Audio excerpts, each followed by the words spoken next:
Hi, this is Lil Dwarf playing games while rambling incoherently into a microphone. Why? Well, just because I can, and I continue with What Remains of Edith Finch, Blind. Let's continue exploring the house.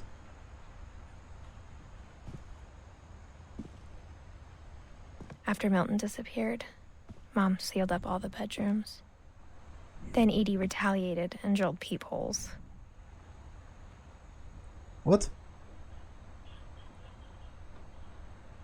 I'm sorry to say that, but my mom doesn't strike me as a particularly emotionally stable person. She clearly took clearly took my brother's disappearance pretty hard. Molly always seemed like a girl I could imagine being friends with, if she hadn't died in 1947.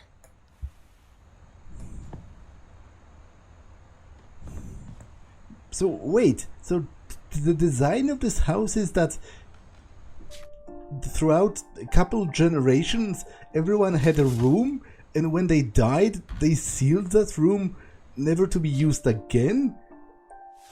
Like, that's another point to confirm that we must be ridiculously rich, because otherwise you would never get away with such a disregard for resources.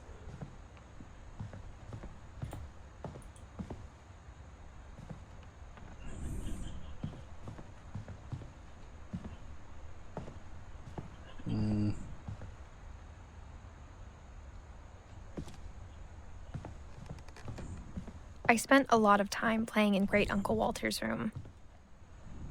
I think my mom sometimes regretted not sealing it up.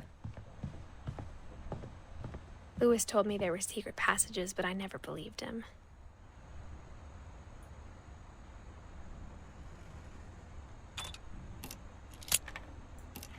Mm, 20 Leagues Under the Sea. Turns out, my mom was really good at keeping secrets. Now it was time to find out what my mom had been afraid of. Well, before I go through that secret passage, let me take a look at other rooms.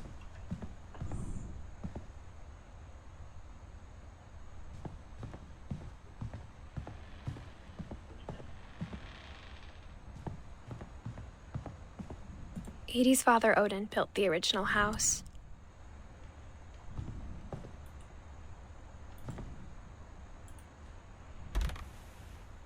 Barbara was a child star for 2 years, until America grew out of it. Ah, so she wasn't a director, she was an actor. And she also died at like 16? Man, my family must be really unlucky.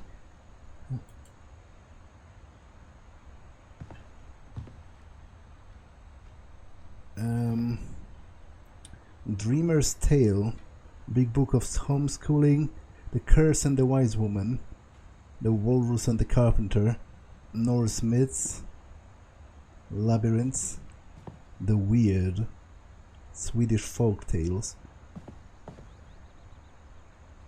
Tamed and the Gods. No, Time and the Gods.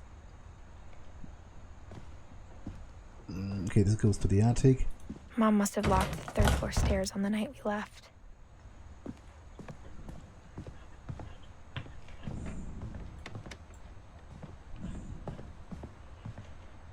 All right. Whenever people ask me about my family, the first thing they always want to know about is Barbara. My friend Bigfoot. Introducing Barbara Finch. Okay.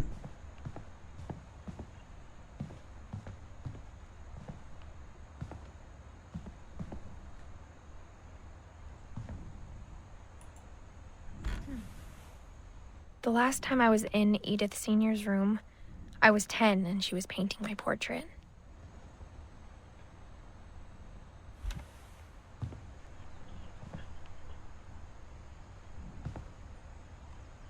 Okay, that person died at 11?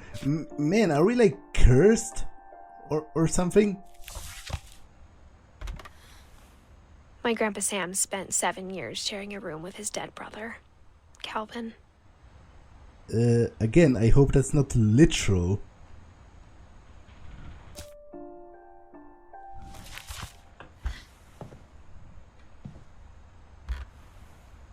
As a kid, I just assumed every house had peepholes and sealed rooms you weren't allowed inside of. What? That isn't even a room. That's a bathroom. Well, I guess whoever that was 1 year old. So when he died, he could have lived in a bathroom if it had like a crib inside or something. But still, that's pretty deranged. First of all, the number of rooms that are just left sealed. And also, the very concept is also deranged. To have like separate rooms for family members for like 4 generations and then not to use them after those people die. It's almost like a time capsule to that moment when that particular family member of mine died. Okay, I think I'm ready to go through the secret passage.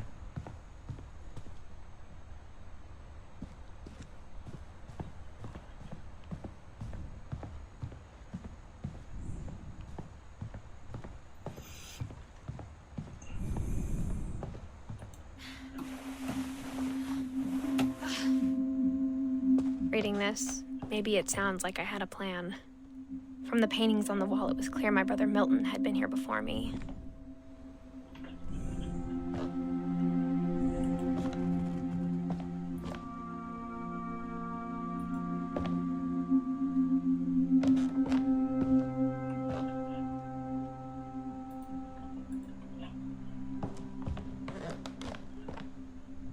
But I had no idea what was behind that door.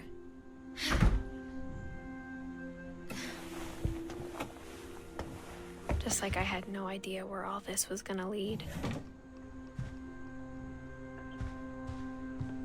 I grew up looking at Molly's room through the peephole. Mount Brainerd National Park.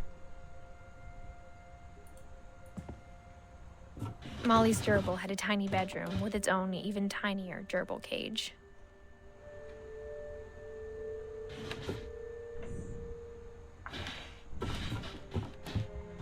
What? They have also kept gerbil shit in although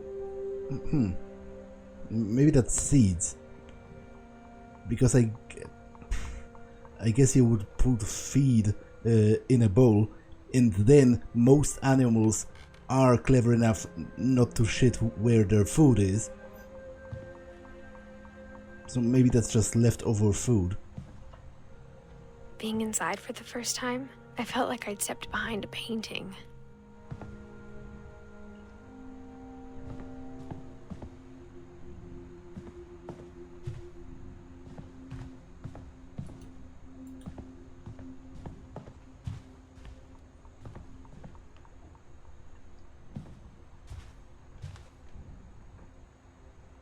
That's a plan of the house? At least parts of it. In December 1947. Vulpes vulpes. So a fox.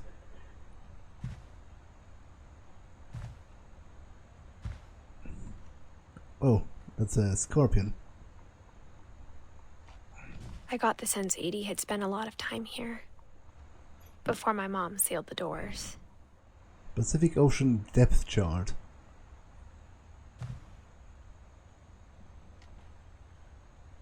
Yeah, she died at 10.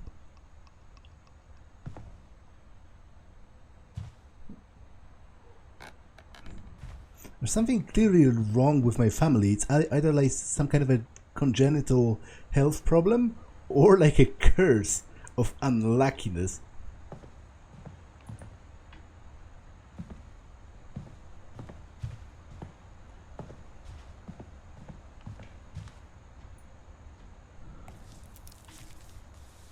December 13th, 1947.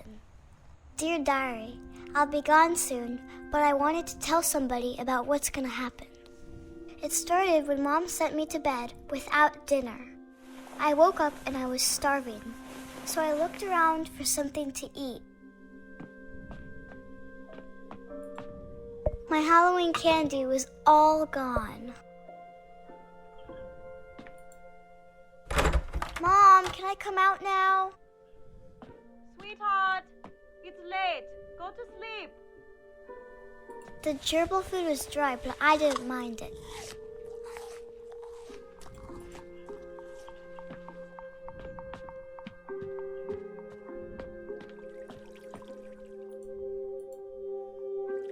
I thought about eating Christopher, but I held back. Okay, that's grim. Like, I have a very strong child abuse kind of vibe here, because like, disregarding the exact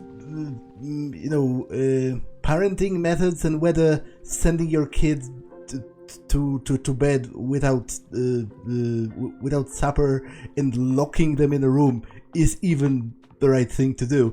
I feel like at the point where a child is seriously considering eating their pet raw, they must not only be hungry, they must be starving, right?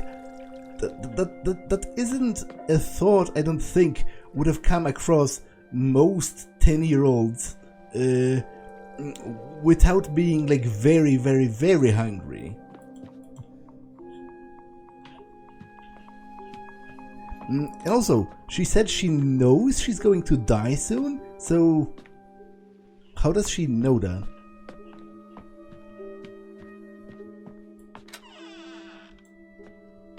At least I have my own bathroom. That is a very cool interior design kind of thing. In my family home, my parents have their own bathroom right next to their bedroom, and they are very pleased with that idea, especially now when they are a little older. Because obviously, oftentimes during the night, you want to get up and go to the bathroom, and if you have it right next to your bedroom, that's very convenient. I kept eating and eating.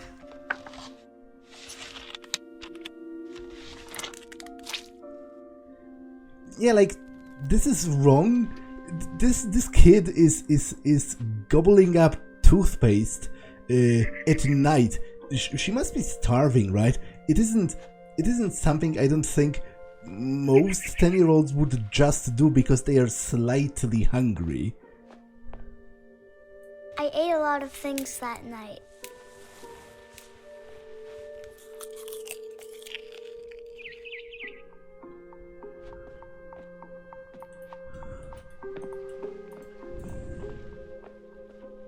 Then I heard chirping outside my window. It was a barn swallow going back to her nest. I reached out for her.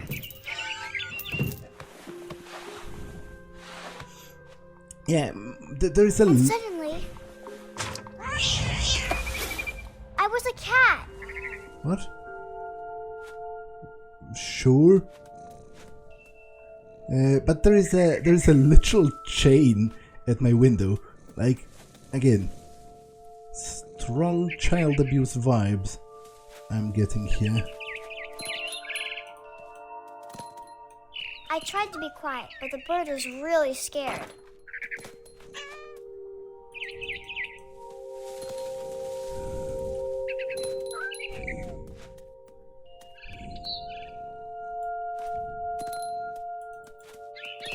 Mom and Dad didn't even look at me.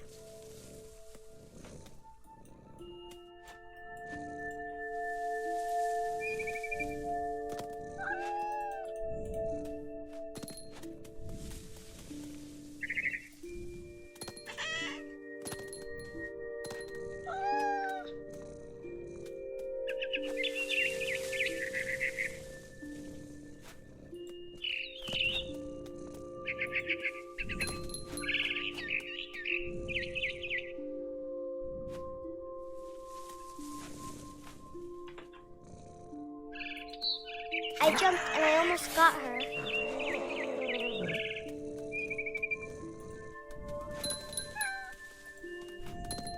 I could tell she was getting really tired.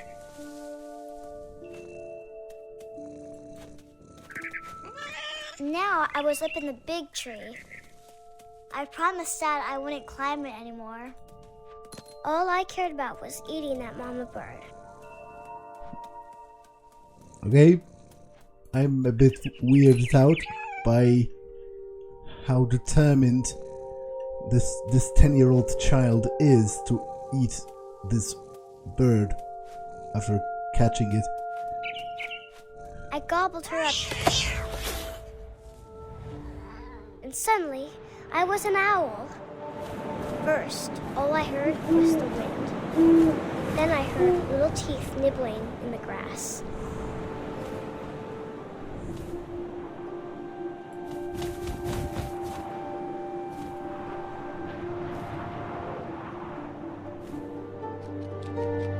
So I guess I'm hunting a rodent of some kind. Rabbits.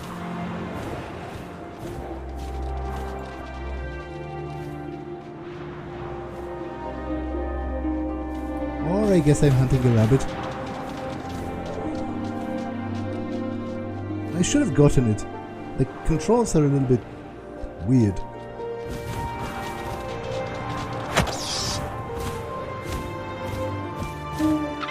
I imagined his face looking up and seeing mine through my talons. I swallowed him up, and I didn't chew one bit. Then I flew off to find something bigger.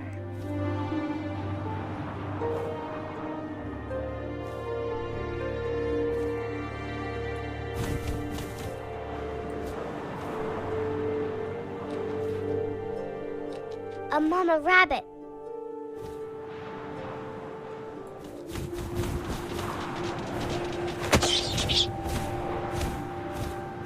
She was almost too big to carry.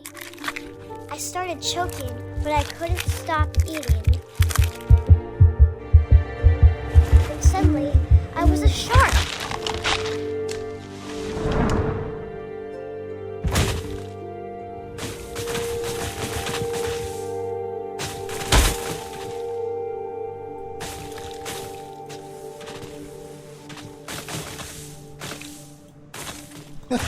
Okay, this is a bit silly. I'm not sure if it was intended to be as silly.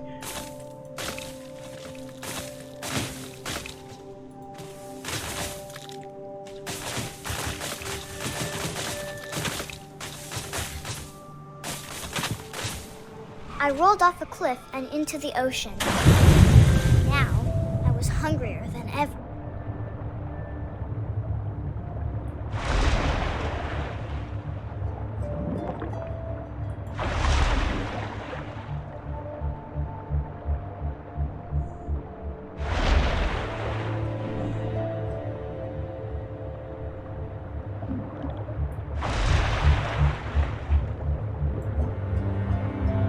How do I dive?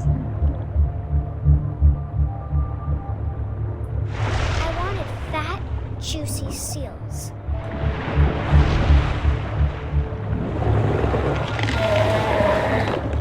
I tore off her flipper, and it tasted really good.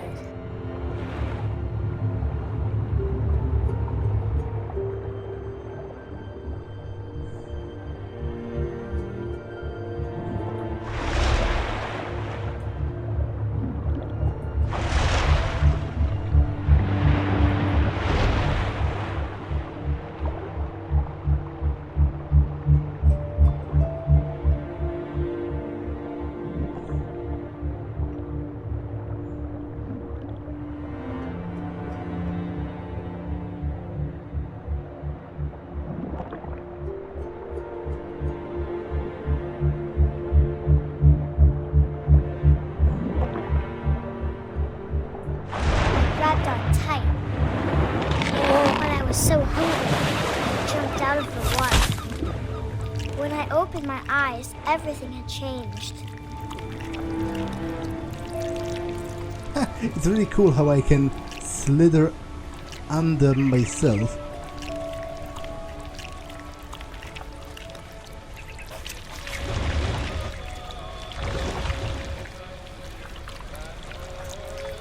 Now I was a monster, and I smelled people everywhere.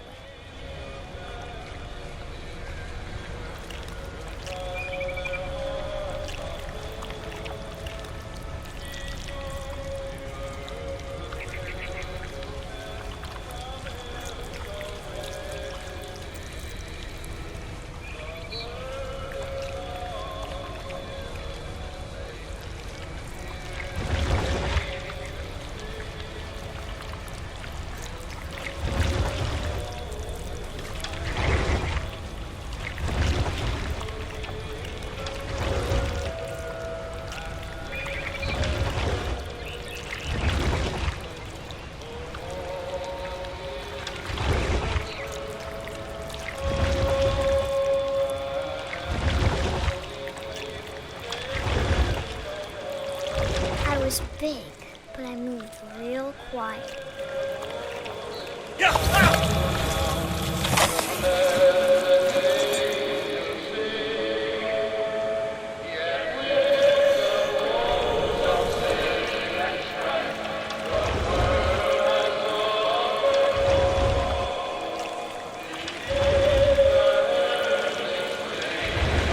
I wanted to stop, but also I didn't.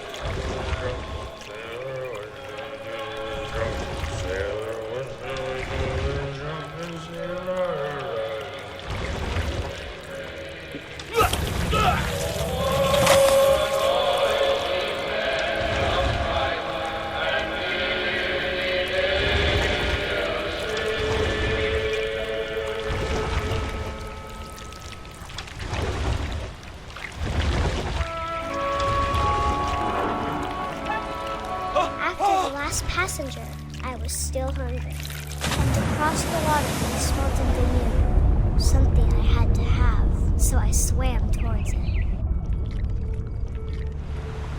I slithered onto the sand, and the good smell went into an old pipe.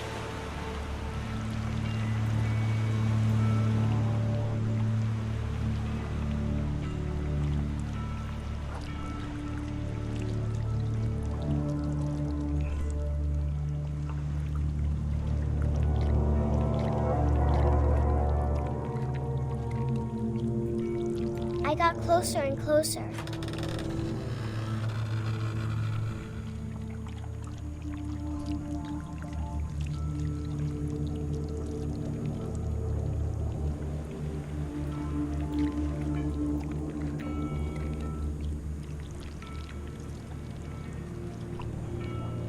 All of my stomach started growling. And suddenly, I was me again.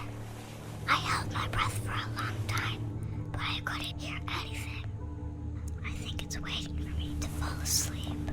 But it's not going to wait much longer. It needs to feed, and we both know I will be delicious.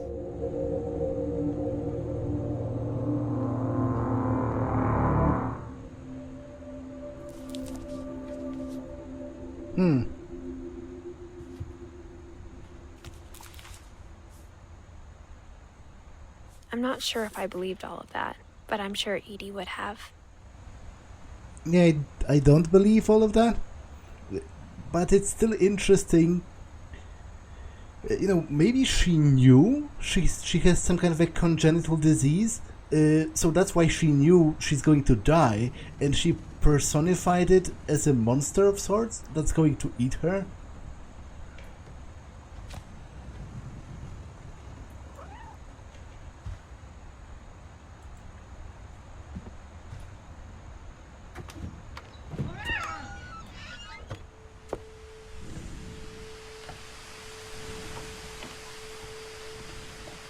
This will be obvious later, but my mom never told me any of these stories.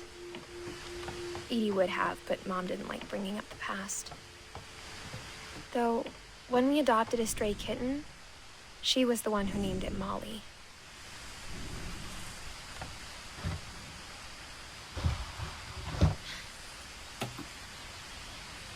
I spent a lot of time in Great-Grandma Edie's room.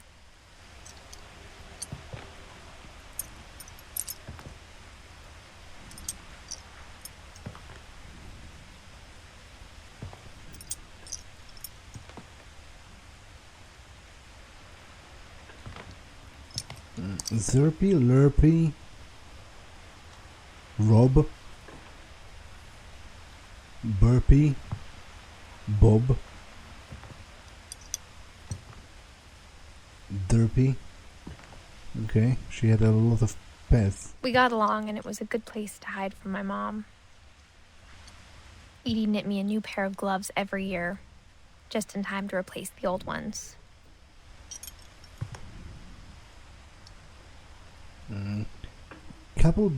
Couple turns land into a native haven. Murder probe.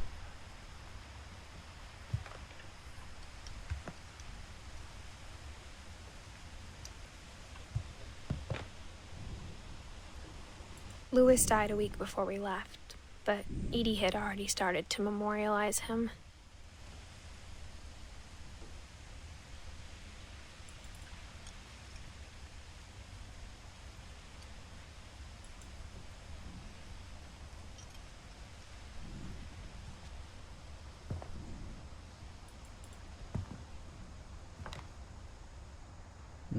Student takes top honors in a state photography contest.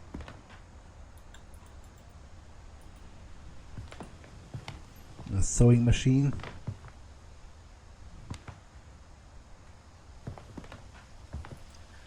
Her room was like a museum. Odin Finch, joining the great majority. The Mysteries of Death and Thereafter by Odin Finch. For 500 years, the Finches have been famous throughout Norway for their fortune and misfortune.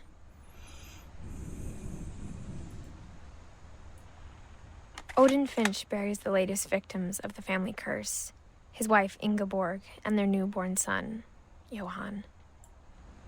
On January 7th, 1937, he set sail with his family and his house, hoping to leave the curse behind. But 40-foot waves off the coast of Washington send the house and Odin to the bottom of the sea. Odin's daughter Edie, with husband Sven and baby Molly, step ashore on their new home, Orcas Island. Odin Finch is the first to be buried in the new family cemetery. His daughter Edie is already dreaming of a new Finch house.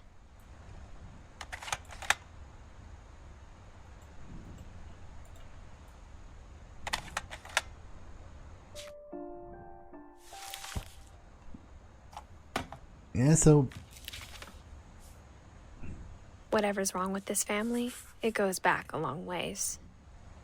So my family is actually both old and known as cursed.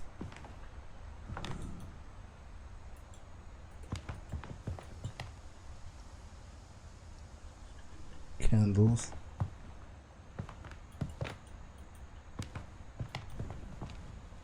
Norwegian folk tales. Medication.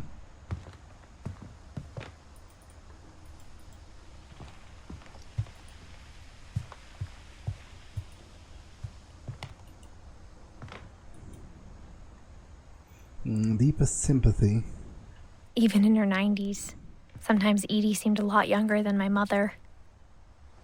When Edie told people Sven was killed by a dragon, she could also have said he was building a dragon-shaped slide that collapsed. She could have, but she didn't. Yeah, so it was a slide. Dragon kills Finch.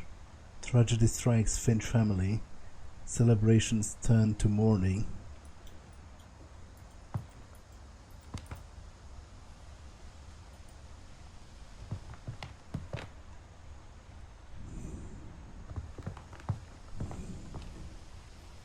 Built in 1937 by Sven Finch. So I guess those are boards from the original house that sunk? One summer, they evacuated the island, but Edie refused to go. For a few weeks, she was a celebrity. 72-year-old woman refuses to evacuate because of a little forest fire. Molly Concepts. Edith Jr. Lake Trip. Sam Photo Award. Conspiracy Now. Sam Ceremony. My Friend Bigfoot. Random Junk. Edith Interview. Home Movies. Weird America. The Finches. I hadn't thought of myself as Edith Jr. for a long, long time. Edie gave a big interview about a mole man living under the Finch house. My mom was furious. Win a family day out at the Druid World. Shrine sketches. Interesting.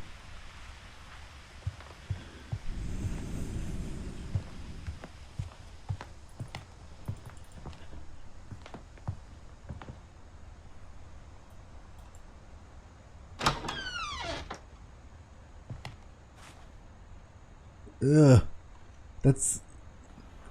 I feel there's something deeply wrong about having carpeted floor in a bathroom. Just looking at it makes me feel uncomfortable, especially because this particular design is like... it has like tendrils and stuff. I really don't like it. Okay, more medication. The only trace Grandpa Sam's first wife, Kay, left on the house was the pink bathroom. It was a pretty big trace.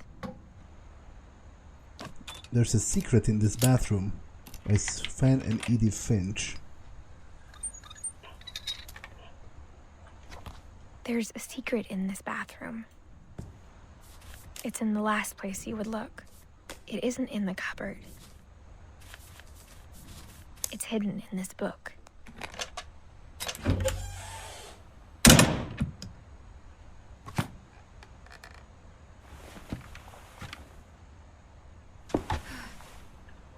Sven gave Sam an old camera he'd refurbished. He never put it down.